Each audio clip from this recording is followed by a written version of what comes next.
Yo, bago ang lahat, kung akala nyo tapos na ang problema ng Golden State Warriors, nagkakamali kayo. Si Steph Curry tuloy pa rin ang pagbubuhat, si Draymond Green pagod na sa depensa, at ngayon, injured si Jimmy Butler. Ibig sabihin, walang secondary star, walang consistent scorer, walang playmaker kapag pahinga si Steph. Kaya hindi na nakakapagtaka kung bakit umiikot ang trade rumors sa pangalan ng Jonathan Kuminga. At ang dalawang posibleng kapalit, LaMelo Ball, Trey Murphy III, isang superstar playmaker laban sa isang perfect Warriors system wing. Sa vlog na to, hahatiin natin bakit mas lalong kailangan ng trade dahil injured si Butler, bakit si Kuminga ang alay, LaMelo Ball deep analysis, Trey Murphy III deep analysis, sino ang mas dapat kunin ngayon, hindi bukas. Unahin natin ang pinakamalaki, Jimmy Butler injury. Ang plano ng Warriors, Butler, Shaq's second star, Butler, Shaq's playoff toughness, Butler, Shaq has closer kapag double team si Steph. Pero ngayon, wala siya. Walang timetable. Hindi sigurado kung babalik 100%.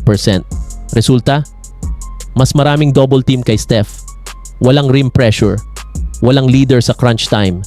Kaya ngayon ang Warriors ay napipilitang mag-adjust, either maghintay or mag-trade. At malinaw, hindi na pwedeng sayangin ang prime ni Steph Curry.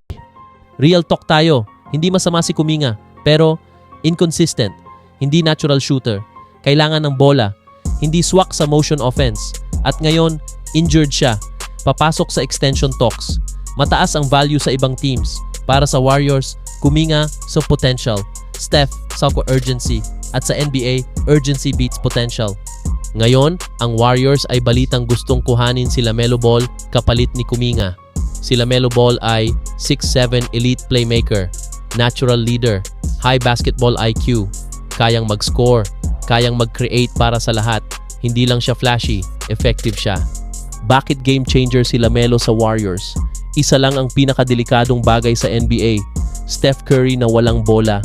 Kung may LaMelo, si Steph puro cut, relocate, flare, defense malilito. Walang pahinga ang kalaban. Ito ang basketball na gusto ni Steve Kerr. Tuwing nauupo si Steph, bagsak ang offense. Si LaMelo, kayang kontrolin ang laro, kayang magpataas ng tempo, kayang bumuhay ng second unit, hindi na magiging predictable ang Warriors. LaMelo ay bata. Pwede maging mukha ng franchise, hindi lang rental. Habang si Steph ay unti-unting bumababa, si LaMelo ay paakyat. Pero hindi perfect si LaMelo. Injury prone, hindi elite defender, kailangan ng bola, high risk, high reward. Option number 2 ng Warriors, Trey Murphy III ay elite 3-and-D wing, mataas, mahaba, deadly shooter, hindi kailangan ng bola, hindi star, pero Warriors basketball siya. Bakit sobrang swak si Murphy? Kapag nasa court si Murphy, hindi pwedeng mag-help, hindi pwedeng iwan. Automatic spacing, mas madaling huminga si Steph. Kayang bantayan, guards, wings, switch defense, perfect partner ni Draymond. Hindi siya ball dominant, drama, ego-driven. Gagawin niya kung anong kailangan para manalo. Limitasyon ni Murphy. Pero tandaan, hindi siya creator, hindi siya closer, hindi siya star. Kung wala si Steph, limited siya. Ngayon, ito na ang pinaka-importante habang injured si Jimmy Butler, habang win now si Steph Curry. Para sa akin, dapat piliin ng Warriors si LaMelo Ball. Bakit? Kailangan nila ng creator, kailangan nila ng leader, kailangan nila ng star ngayon.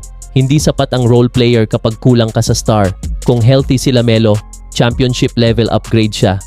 Ngayon, ikaw ang tanong ko, LaMelo Ball ba o Trey Murphy III? Tama bang si Kuminga ang ialay ng Warriors? Or masyado bang risky ang LaMelo trade? Comment nyo lang sa baba. Kung nagustuhan nyo ang malalim na analysis na to, like, subscribe, share para sa araw-araw na NBA trade rumors. Peace out!